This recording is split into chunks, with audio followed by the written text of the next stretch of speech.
الحمد لله وكفى وسلام على عباده الذين اصطفى أما بعد فأعوذ بالله من الشيطان الرجيم بسم الله الرحمن الرحيم لقد جاءكم رسول من أنفسكم عزيز عليه ما عنتم حريص عليكم بالمؤمنين رؤوف رحيم فإن تولوا فقل حسبي الله لا إله إلا هو عليه توكلت وهو رب العرش العظيم. وقال رسول الله صلى الله عليه وسلم احب الله لما يغزوكم من نعمه واحبوني لحب الله او كما قال عليه الصلاة والسلام سبحان ربك رب العزة عما يصفون وسلام على المرسلين والحمد لله رب العالمين. اللهم صل على سيدنا محمد وعلى آل سيدنا محمد وبارك وسلم. اللهم صل على سيدنا محمد وعلى آل سيدنا محمد وبارك وسلم. اللهم صل على سيدنا محمد وعلى آل سيدنا محمد وبارك وسلم.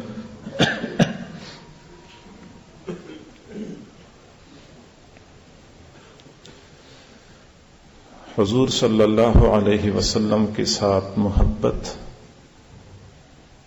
یہ ہماری ایمان کی اساس اور بنیاد ہے، اور آپ علیہ الصلاۃ والسلام نے بڑے واضح اور کھلے دھلے انداز میں یہ حقیقت سمجھائی ہے کہ میری محبت کے بغیر کسی بندے کا ایمان کامل نہیں ہو سکتا. آپ صلی اللہ علیہ وسلم نے فرمایا والذی نفسی بیدہ، قسم ہے اس پروردگار کی جس کے قبضہ قدرت میں میری جان ہے، لا یؤمن احدکم، تم میں سے کوئی ایک بھی اس وقت تک مومن نہیں ہو سکتا حتی اکون احب الیہ من والدہ وولدہ والناس اجمعین، جب تک کہ میں اس کو اس کے والد، اس کی اولاد اور سارے لوگوں سے بڑھ کے محبوب نہ بن جاؤں.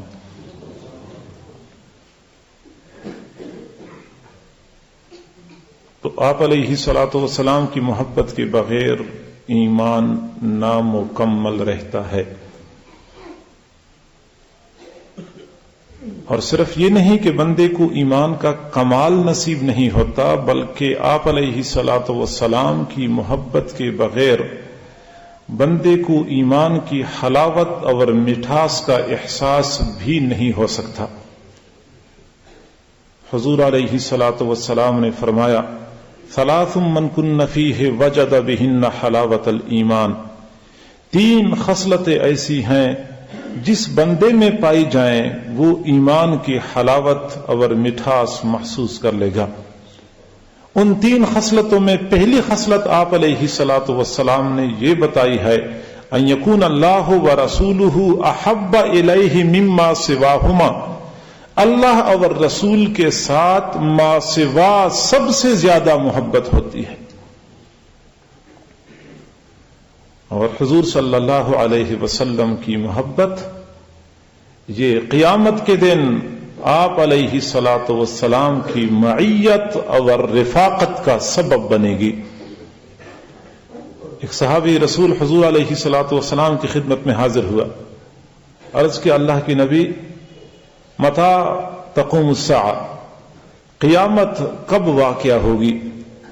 آپ نے پوچھا ماذا اعددت لہا، آپ نے قیامت کے لیے کیا تیاری کر رکھی ہے؟ عرض کیا ما اعددت لها من کثیر صلاۃ ولا صوم ولا صدقۃ ولا حج، میں نے قیامت کی تیاری کے سلسلے میں زیادہ نفل نمازیں تو نہیں پڑھی ہیں، زیادہ نفلی روزے تو نہیں رکھے ہیں، زیادہ حج اور زیادہ صدقات تو نہیں دیے ہیں، الا انی احب اللہ و رسولہ، صرف ایک بات ہے کہ میں اللہ اور رسول سے محبت کرتا ہوں۔ حضور صلی اللہ علیہ وسلم نے فرمایا بس کام بن گیا، انت مع من احببتا، جس سے آپ محبت کرتے ہیں قیامت کے دن انہی کے ساتھ ہوں گے۔ بہت آسان سا اصول ہے۔ حضور نے فرمایا المرء مع من احب، جس بندے سے محبت جس سے بندہ محبت کرتا ہے قیامت کے دن انہی کے ساتھ ہوگا۔ تو آپ علیہ الصلوۃ والسلام کی محبت کی بدولت ہمیں قیامت میں آپ صلی اللہ علیہ وسلم کی رفاقت نصیب ہوگی۔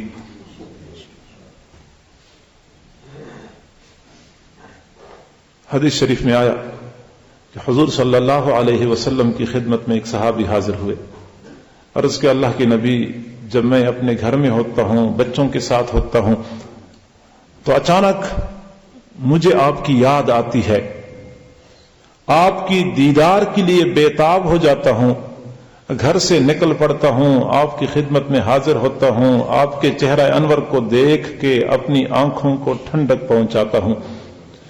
آج میں سوچ رہا تھا کہ دنیا میں تو ہمیں اللہ نے یہ نعمت عطا کی ہوئی ہے کہ ہم آپ کے چہرہ انور کا بار بار دیدار کر سکتے ہیں، حشر میں تو آپ جنت کے بلند سے بلند تر درجات میں ہوں گے، ہم اگر جنت میں گئے بھی پھر بھی نچلے درجات میں ہوں گے، وہاں ہم آپ کا دیدار نہیں کر سکیں گے، تو اس جنت کا مزہ ہی کیا ہوگا جس میں آپ کا دیدار نصیب نہیں ہوگا۔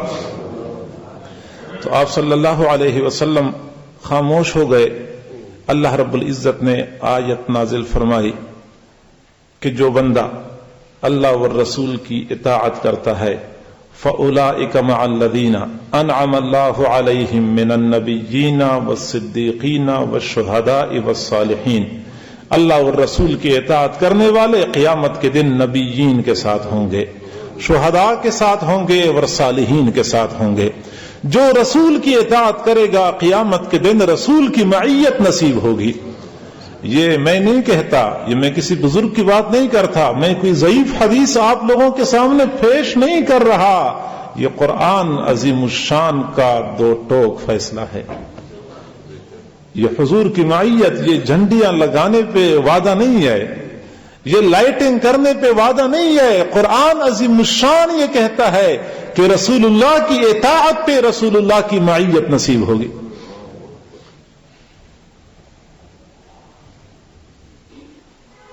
اور حقیقت یہ ہے کہ دنیا میں جب کوئی بندہ دوسرے سے محبت کرتا ہے اس کی تین بڑے اسباب ہو سکتے ہیں، تین بڑے اسباب ہو سکتے ہیں: کمال، جمال، منال۔ کمال، دنیا میں بہت سارے لوگ باکمال آئے ہیں اور انہی باکمال لوگوں سے لوگ محبت کرتے ہیں۔ کوئی اچھا کھلاڑی ہے، اس نے کھیل میں کمال حاصل کیا تو اسی کھیل کے شوقین اس سے محبت کرتے ہیں۔ کوئی اچھا فنکار ہے تو نوجوان اس پہ مرتے ہیں۔ کوئی سمجھدار سیاستدان ہے تو اسی فن کے لوگ، اسی سلسلے کے شوقین اس سے محبت کرتے ہیں۔ کسی نے علمی حوالے سے مہارت حاصل کر لی، شہرت حاصل کر لی تو لوگ اس سے محبت کرتے ہیں۔ کوئی اچھا جرنیل ہے تو لوگ اس سے محبت کرتے ہیں۔ کمال کی وجہ سے دوسرے سے محبت کی جاتی ہے، یا پھر جمال محبت کا سبب ہے۔ خوبصورت چہرے کو دیکھتے ہیں تو نوجوان دل دے بیٹھتے ہیں۔ بعض نوجوان تو دل پھینک واقع ہوتے ہیں، جہاں کوئی گوری چمڑی نظر آئی تو بس فوراً فریفتہ ہو چکے ہوتے ہیں۔ کبھی اس پہ مر رہے ہوتے ہیں، کبھی اس پہ مر رہے ہوتے ہیں، کبھی اس کے پیچھے بھاگ رہے ہوتے ہیں، کبھی اس کی جدائی میں رو رہے ہوتے ہیں۔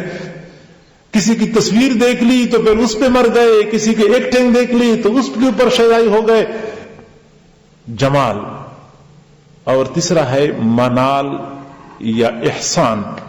اگر کوئی بندہ آپ کے ساتھ احسان کرتا ہے تو بے اختیار آپ کے دل میں اس کی محبت پیدا ہو جائے گی.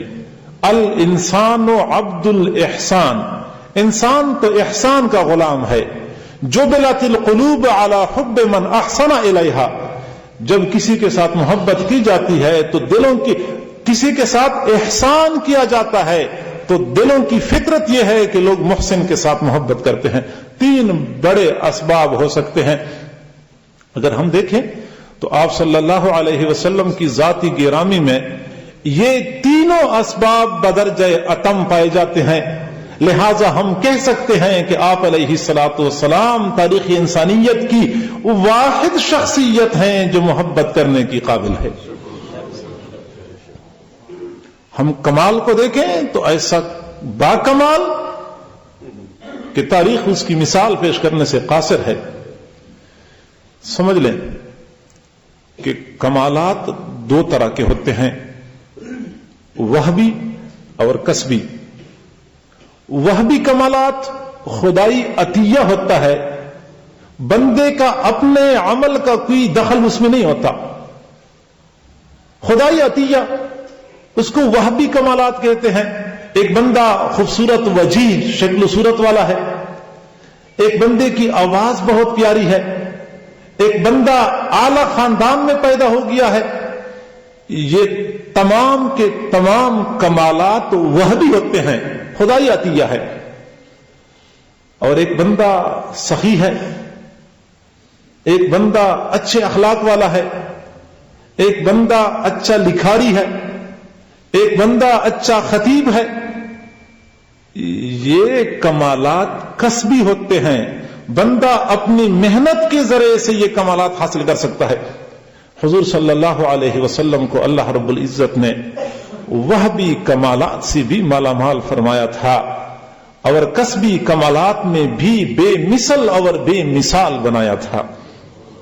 وہبی کمالات ایسے کہ اللہ رب العزت نے اپنے محبوب کو جس خاندان میں پیدا فرمایا وہ خاندان روئی زمین کے اوپر تمام خاندانوں میں اعلیٰ و برتر. اس پہ امت کا اتفاق ہے کہ انسانیت کو 2 طبقوں میں تقسیم کیا گیا ہے، عرب اور عجم. عرب عجم کی بنسبت اعلیٰ ہیں، اور حضور علیہ الصلوۃ والسلام کو اللہ تعالیٰ نے عربی زبان عطا فرمائی تھی. عربی زبان باقی تمام زبانوں کے اوپر فوقیت رکھتی ہے.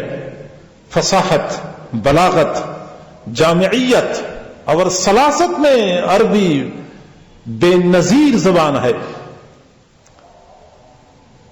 یہ جنت کی زبان ہے، یہ قرآن کی زبان ہے، یہ نبی کی زبان ہے.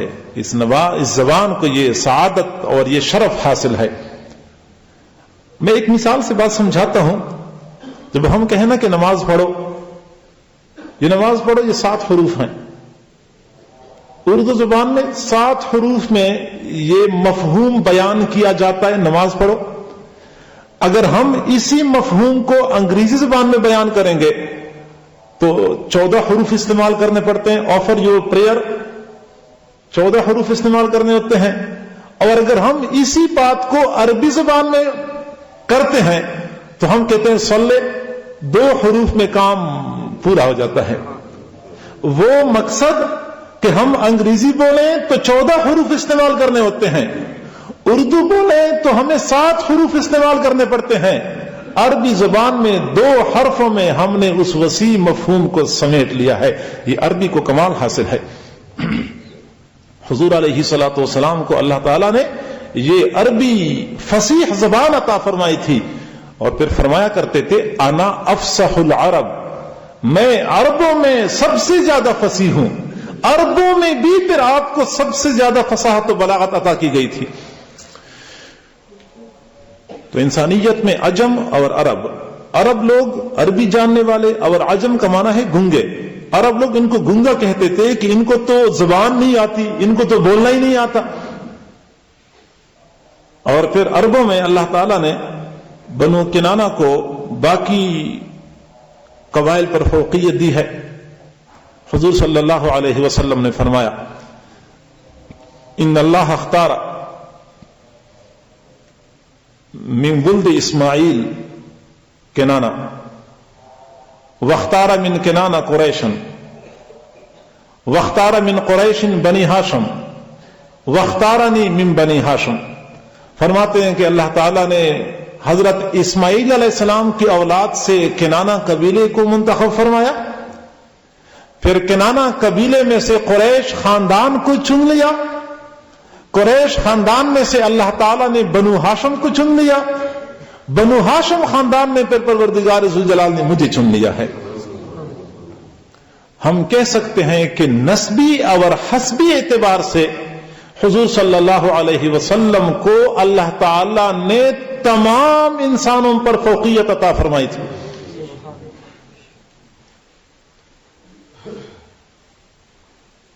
حضور صلی اللہ علیہ وسلم نے جب ہرقل کے پاس دعوتی خط بھیجا تھا، حضرت ابو سفیان رضی اللہ تعالیٰ عنہ اس وقت مسلمان نہیں ہوئے تھے، شام تجارت کرنے کے لیے گئے تھے. ہرقل کے پاس جب خط پہنچا تو خط پڑھنے سے پہلے چاہا کہ میں معلوم کر لوں کہ جس بندے نے نبوت کا دعویٰ کیا ہے اس کا خاندانی پس منظر کیا ہے، اس کی تعلیمات کیا ہیں، اس کے اخلاق کیا ہیں، اس کے امتیازات کیا ہیں. تو حضرت ابو سفیان رضی اللہ تعالیٰ عنہ کو بلایا گیا. ہرقل نے حضرت ابو سفیان سے مختلف سوالات پوچھے اور حضرت ابو سفیان نے ان سوالات کے جوابات دیے.